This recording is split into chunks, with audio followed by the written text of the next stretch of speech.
Hi Raghubabu గారు, ఎలా ఉన్నారు? బాగున్నా అండి. మీరు నాటకాలు కూడా చేశారని చెప్పేసి విన్నాము.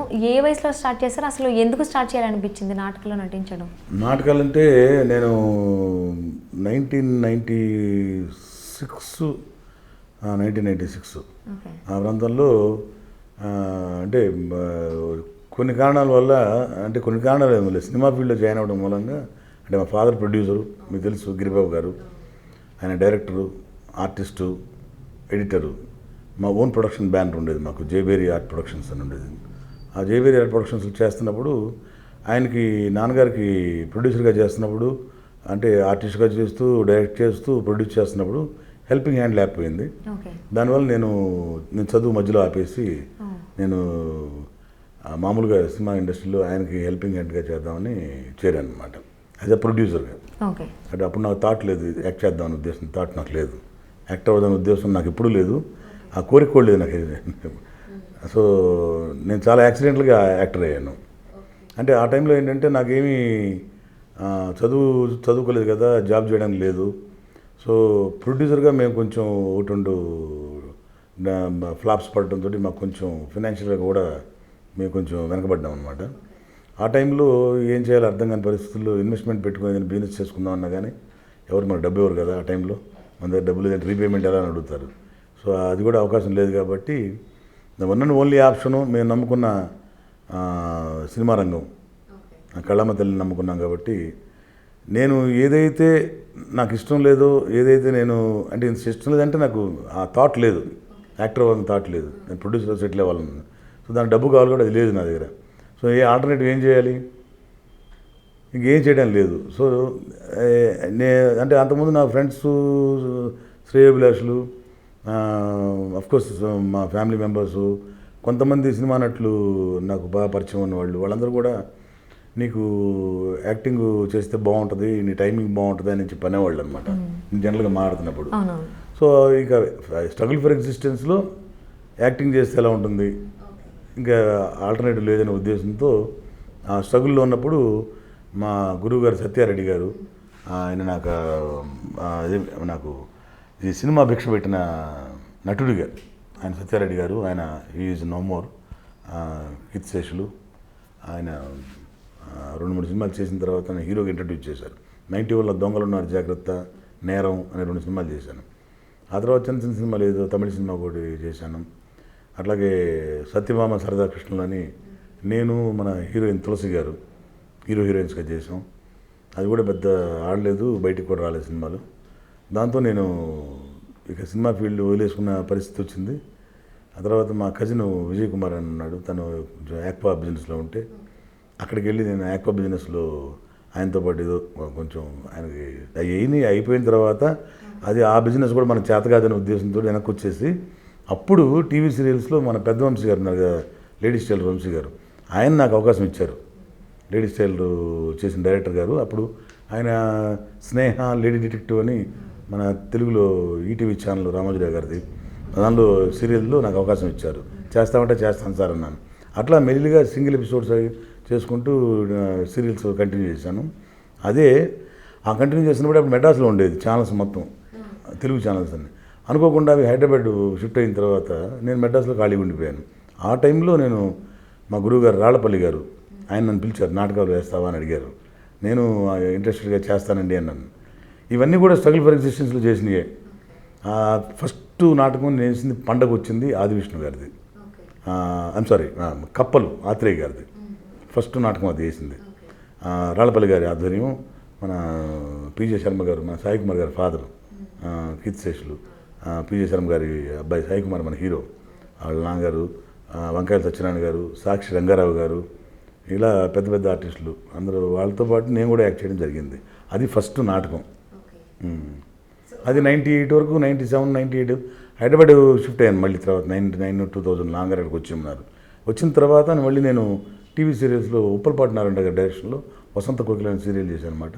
ఇప్పుడున్న ప్రముఖ నటుడు కృష్ణ భగవాన్ వాడు నేను ఇద్దరం కలిసి టీవీ సీరియల్లో చేయడం జరిగింది. ఇద్దరికి చాలా మంచి పేరు వచ్చింది, వాడికి అవార్డు కూడా వచ్చింది, నాకు మంచి పేరు తెచ్చిపెట్టింది ఆ సీరియల్. సో అక్కడి నుంచి ఇద్దరం కూడా మంచి ఆర్టిస్టులు అయ్యాము, మంచి అవకాశం వచ్చింది. ఫస్ట్ తర్వాత వచ్చింది నాకు టీవీ సీరియల్ చేస్తున్నప్పుడే మురారి కృష్ణవంశీ గారిది. ఆయన పిలిచి డైనమిక్ డైరెక్టర్ వివి వినాయక్ గారు ఆ సినిమా చూడడం, క్రియేటివ్ డైరెక్టర్ కృష్ణవంశీ గారు నాకు అవకాశం ఇవ్వటం, ఆ మురారి సక్సెస్ అయిన తర్వాత ఆది సినిమాకి first young tiger NTR cinema అది తెలుసు కదా మీకు, 99 సెంటర్స్ 100 డేస్ ఆడింది అనమాట. అలాగే మురారి చాలా మంచి పేరు వచ్చింది, చాలా మంచి సక్సెస్. దానిలో మంచి పేరు రావటం, ఇది ఆయన చూడడం వినాయక్ గారు మళ్ళీ దీనిలో ఆదిలో అవకాశం ఇవ్వటం, అక్కడి నుంచి ఆ సినిమా సక్సెస్ తోటి ఇక నేను వెనక్కి తిరిగి చూడలేదన్నమాట. ఎప్పుడైనా మంచి అమ్మాయి కనపడితే చూసేవాడిని. ఎంతమంది చేశారు అయితే లెక్క పెట్టచ్చా? లెక్కలేనన్నా. అలాగా మంచి బాగా బిజీ అయిపోయాను, మంచి ప్రోత్సాహం లభించింది అనమాట. గిరిబాబు గారు పెద్ద నటులు, సో ఆయన నుంచి మీరు ఏమైనా నేర్చుకోవడం జరిగిందా? నేను చెప్పాను కదా మీకు, అసలు నాకు నటన అంటే ఇష్టం లేదు, మా నాన్నగారు కూడా నా మీద ఐడియా లేదు. వీడియో యాక్టర్ మా తమ్ముడి మీద యాక్చువల్ ప్లాన్ చేశాను అనమాట. వీడియో ఇంట్రెస్ట్ లేదు కదా ఉద్దేశంతో నాన్నగారు ఎప్పుడు కూడా ఫోర్స్ చేయలేదు నన్ను. కానీ అనుకోని పరిస్థితి నేను యాక్టర్ అయిన తర్వాత ఎప్పుడు నా మీద కాన్సన్ట్రేట్ చేయలేదు, ఎందుకంటే నా మీద పెద్ద అవగాహన లేదు కదా. సో మురారి ఆది సినిమా చూసిన తర్వాత నాన్నగారికి వచ్చిన కాన్ఫిడెన్స్ వచ్చింది, వీడియో ఆర్టిస్టు పర్వాలేదు అని వచ్చింది అనమాట. అక్కడి నుంచి నాన్నగారు కూడా ఎంకరేజ్ చేయడం మొదలుపెట్టారు. సజెస్ట్ చేశారు నువ్వు ఇలా చేస్తే బాగుంటుంది, అలా చేస్తే ఎప్పుడు లేదు, ఎప్పుడు నాకు సజెషన్ చెప్పరు. రెండోది ఏంటంటే ఒక ప్రొడ్యూసర్కి ఒక డైరెక్టర్కి ఎవరైనా ఫోన్ చేసి మా అబ్బాయికి వేషం ఉండని కూడా ఇప్పుడు చెప్పలేదు. మా మదర్ నా తల్లి ఈ మధ్య కీర్తిశేషులు అయ్యారు. నా తల్లి కూడా మా నాన్నగారిని అడిగేది, వాడు ఏదో కష్టపడుతున్నాడు కదా, వాడికి ఏం చెప్పొచ్చు కదా, ఏదైనా వేషాలు 2-3 వేషాలు చెప్పొచ్చు కదా అంటే ఆయన అనేవారు అనమాట. నాకెవరు చెప్పారు? చెప్తే వచ్చేవి కాదు ఇవి. సినిమా ఇండస్ట్రీలో చెప్తే వచ్చేది 1-2 సినిమాలే. టాలెంట్ నిజంగా ఉంటే కంటిన్యూ అవుతారు. సో రికమెండేషన్తో వచ్చే జాబ్ కాదు ఇది. సో వాడి కష్టం వాడిని పండివ్వు అని చెప్పారన్నారు. అలా అంతేగాని నాన్నగారు నా ఎదుగుదల చూసి సంతోషిస్తూ ఉండేవారు అనమాట. అలా జరిగింది. మీరు సినిమాల్లోకి వచ్చిన తర్వాత ఈ స్టేజ్కి వెళ్ళాలని ఎప్పుడైనా ఒక హైయెస్ట్ స్టేజ్కి వెళ్ళాలని అనుకుంటారు, ఆ స్టేజ్కి రీచ్ అయ్యారా? అసలు ఎప్పుడు కూడాను నేను సినిమా యాక్టర్ అవుతామని అనుకోలేదు కదా. నేను స్టేజెస్ 1, 2, 3, 4 స్టేజెస్లు, ఈ స్టేజ్ గురించి నేను ఎప్పుడూ ఆలోచించలేదు. నేను ఏ రోజు మీరు నన్ను బలుపు అనుకోకూడదు, పొగరనుకోకూడదు. నేను ఎప్పుడు కూడా ఏ ఆఫీస్కి ఇంతవరకు ఏ ప్రొడ్యూసర్ దగ్గరికి ఏ డైరెక్టర్ దగ్గరికి వెళ్ళి నేను వేషం అడగలేదు, నేను క్యారెక్టర్ అడగలేదు. అంతా దైవేచ్ఛ, నా దేవుడి దీవెనలు, మా అమ్మ నాన్న ఆశీస్సులు, ప్రేమ అభిమానాలు, నా భార్య, నా అభిమానం మొత్తం వాళ్ళందరూ, నా కూతురు, వాళ్ళందరూ అభిమానమే నన్ను ఈ స్థాయికి తీసుకొచ్చిందని నేను నమ్ముతా. లవ్ మ్యారేజ్ చేసుకున్నారా? లేదండి, అరేంజ్ మ్యారేజ్ 1988లో. పర్లేదు సార్ చెప్పండి, లవ్ మ్యారేజ్? లేదు నిజంగా లేదు, అరేంజ్ మ్యారేజ్. అరేంజ్ మ్యారేజ్ అంటే మీరు లవ్ చేసి ఆవిడ చేసుకోవడం కానీ, ఆవిడ లవ్ చేసి మీరు చేసుకోవడం కానీ ఇలాంటివి ఏమైనా జరిగాయా? ఏం లేదమ్మా. ఎందుకంటే మాకంటే మా మామయ్య గారికి, మా అత్తయ్య గారికి, మా మిసెస్ తరఫున వాళ్ళు, మా నాన్నగారు ప్రొడ్యూసర్ అయితే చేసిన సినిమాలకి అన్నిటికీ డిస్ట్రిబ్యూషను బెంగళూరులో ఆయన డిస్ట్రిబ్యూటర్ మా మామయ్య గారు. అఫ్కోర్స్ ఆయన కీర్తిశేషులు. సో ఆ చనువు మీద మా ఇంటికి ఇప్పుడు వెళ్తూ ఉండేవాళ్ళు అనమాట. దానివల్ల వాళ్ళు మా తాతయ్య వెంకట సుబ్బయ్య గారని మా మదర్ ఫాదర్ అనమాట, ఆయన చొరవ తీసుకొని ఒక రోజు మా అత్తయ్య గారిని అడగడం జరిగింది అనమాట. దానికి వాళ్ళు కూడా ఓకే అనుకొని, ఆల్రెడీ ఫ్రెండ్లీగా ఉన్నారు కదా, ఆ చనువు మీద అడిగితే చేద్దామని అన్నారు. అలా మా మ్యారేజ్ జరిగింది తప్పితే మ్యారేజ్ లవ్ మ్యారేజ్ కాదు. సో పెళ్ళికి ముందు ఎప్పుడూ చూసుకోలేదు, పెళ్ళైన తర్వాత చూడలేదు. మా ఇంటికి వస్తుంటారు కదా ఇప్పుడు, ఓకే మా ఇంటికి వస్తుంటాం, ఇద్దరం ఆడుకునే వాళ్ళం బీచ్ల్లో, చిన్నపిల్లలం కదా. సో ఎప్పుడు అనుకోలేదు మీ ఇద్దరం కూడా. అలా జరిగింది మా మ్యారేజ్. ఎంతమంది పిల్లలండి? ఒకే పాప, ఒక్కతే. తను BBA ఫినిష్ చేసింది ఇక్కడ హైదరాబాద్లో. Now she is doing MSc international business course in London. Okay, తను అటు బిజినెస్ లోనే వెళ్తుంది, ఇటు మీ వారసత్వం కింద ఇటు ఏమైనా వచ్చే ఛాన్సెస్ ఏమైనా ఉన్నాయా? నా వారసత్వం అంటే మీరు చెప్పేది అంటే ఇప్పుడు నాన్నగారు మొత్తం ఫిల్మ్ ఇండస్ట్రీలో మ్యాక్సిమం అన్నిట్లోని మా పాప, నెక్స్ట్ మీరు పాప రాదు, అమ్మాయి not interested. She is not interested కదా, ఒకవేళ తన ఇంట్రెస్ట్ నేను పంపించు. ఓకే ఓకే, మీ డ్రీమ్ రోల్ ఏంటండి? ఏమన్నా డ్రీమ్ రోల్ అనుకున్నారా? అంటే మంచి సాక్రిఫైసింగ్ క్యారెక్టర్, లైక్ అంటే అమరదీపంలో కృష్ణరాజు గారు, బహుదూర బాటసారి నాగేశ్వర గారు, సీతారామ మనవరాల్లో నాగేశ్వర గారి పాత్ర, బరువుగా ఉన్న పాత్ర అంటారు చూడండి, అది నా డ్రీమ్ రోల్. అంటే కామెడీ కాదు, సీరియస్ రోలే, ప్యాథస్గా ఉండేది నాకు ఇష్టం. ఒకప్పుడు కామెడీ అంటే మనకి జంధ్యాల గారు గుర్తొచ్చేవారు, ఆ తర్వాత ఈవి సత్యనారాయణ గారు ఆ స్థాయిని భర్తీ చేశారు. సో ఆయన నుంచి మీరు ఏమైనా నేర్చుకోవడం కానీ, ఆయనతో వర్క్ చేసినప్పుడు మీ ఎక్స్పీరియన్స్ ఎలా ఉంది? జంధ్యాల గారితో లక్కీగా ఏంటంటే మా సొంత ప్రొడక్షన్లో జంధ్యాల గారు మాటలు రాశారు నాన్నగారి సినిమాలకి. కానీ నేను ఆయన డైరెక్షన్లో నేను చేయడానికి అదృష్టం లేకపోయింది, ఎందుకంటే అప్పటికి నేను యాక్టర్ కాలేదు, నేను ఆయన డైరెక్ట్ చేసే టైంకి. సో అనుకోకుండా ఆయన స్వర్గస్థులయ్యారు, మనకు తెలిసింది అది. ఆ తర్వాత నేను యాక్టర్ అయ్యాను అనమాట. సో ఆయన డైరెక్షన్లో యాక్ట్ చేసే అవకాశం లేకపోయింది, బట్ ఆయన బాగా పరిచయం నాకు. ఆ తర్వాత ఈవి సత్యనారాయణ గారు లేని లోటు ఈరోజు ప్రతి ఒక్కరికి తెలుసు. జూనియర్ ఆర్టిస్ట్ దగ్గర నుంచి పెద్ద ఆర్టిస్ట్ వరకు ఎవ్రీబడి నోస్ ఇట్. గొప్ప దర్శకులు, గొప్ప మనసున్న వ్యక్తి.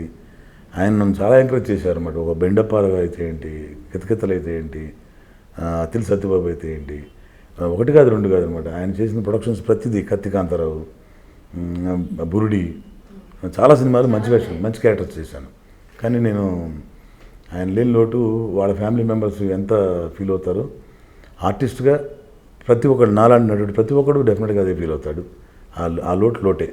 సో ఇప్పుడు నేటి తరం కామెడీ గురించి మీ ఒపీనియన్ ఏంటండి? నేటి తరం కామెడీ ఏంటంటే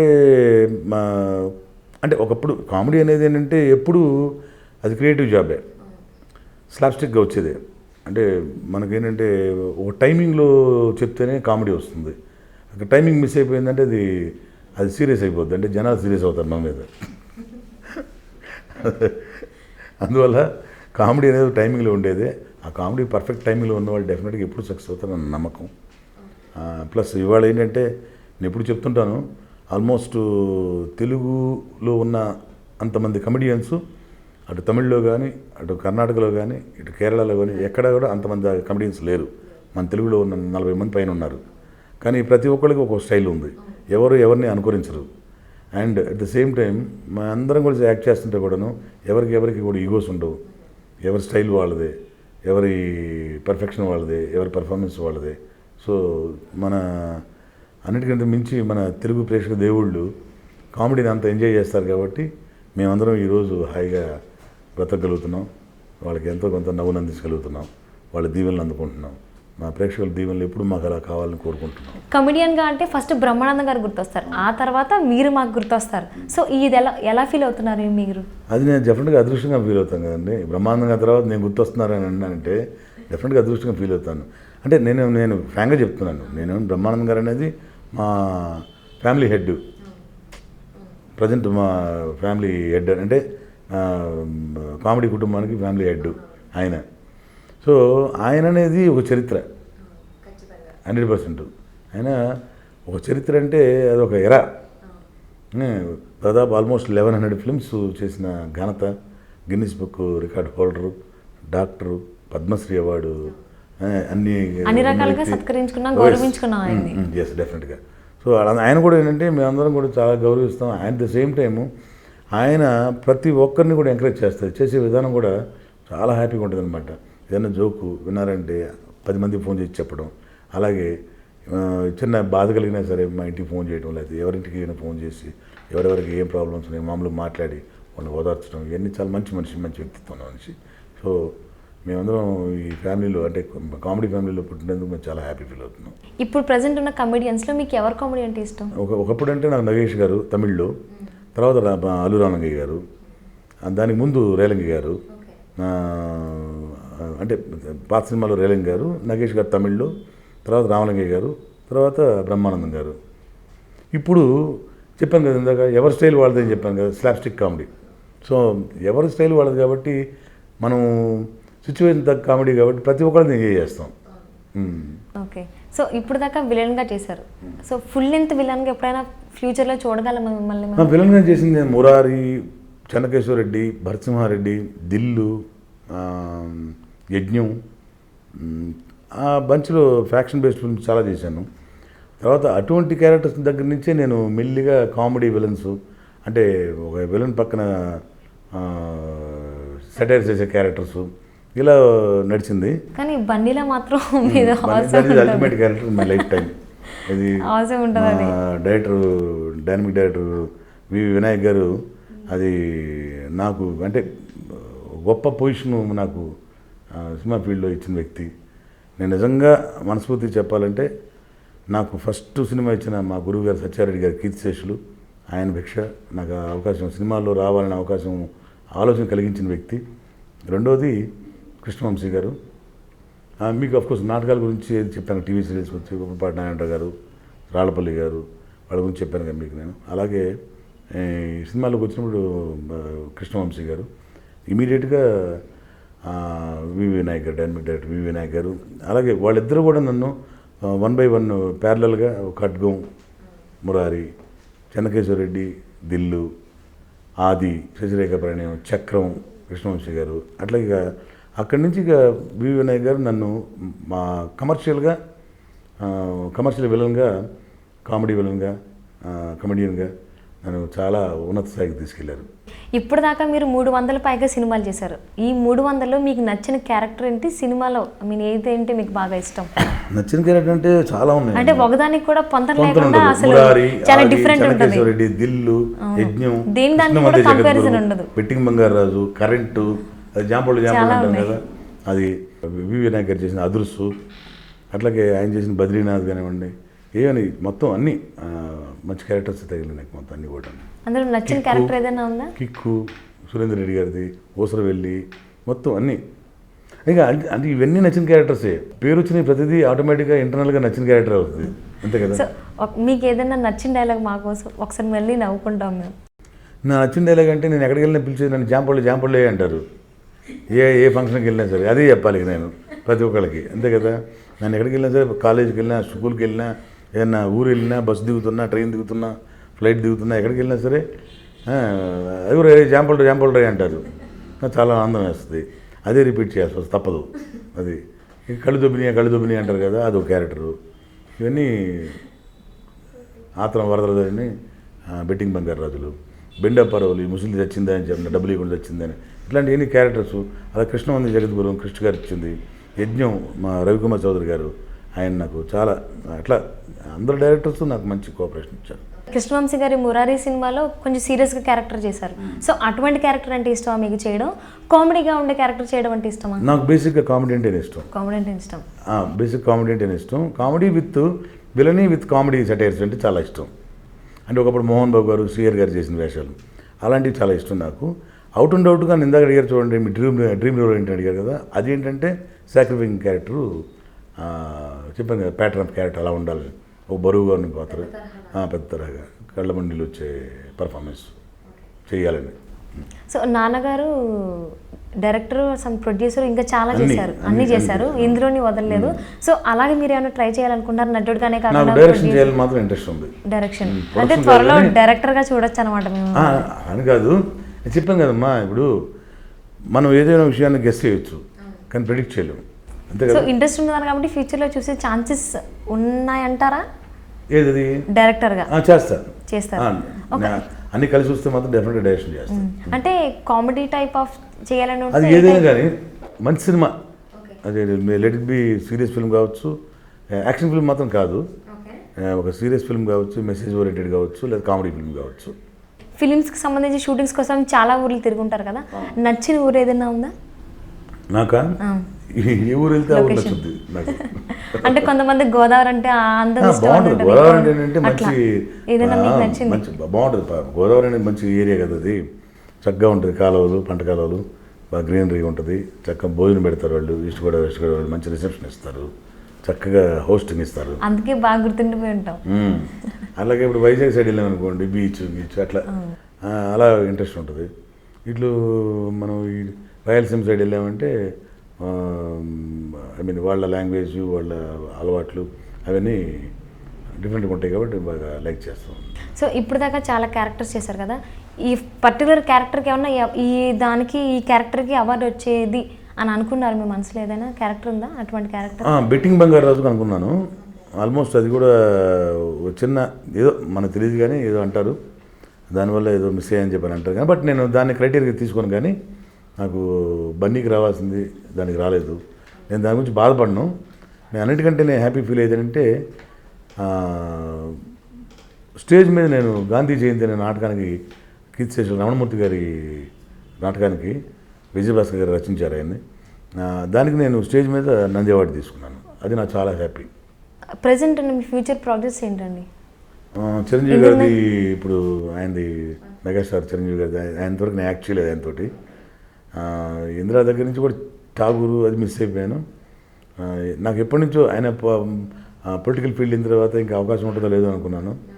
ఆయన ఇప్పుడు పొలిటికల్ ఫీల్డ్లో ఉంటూనే 150 సినిమా చేయడం జరుగుతుంది.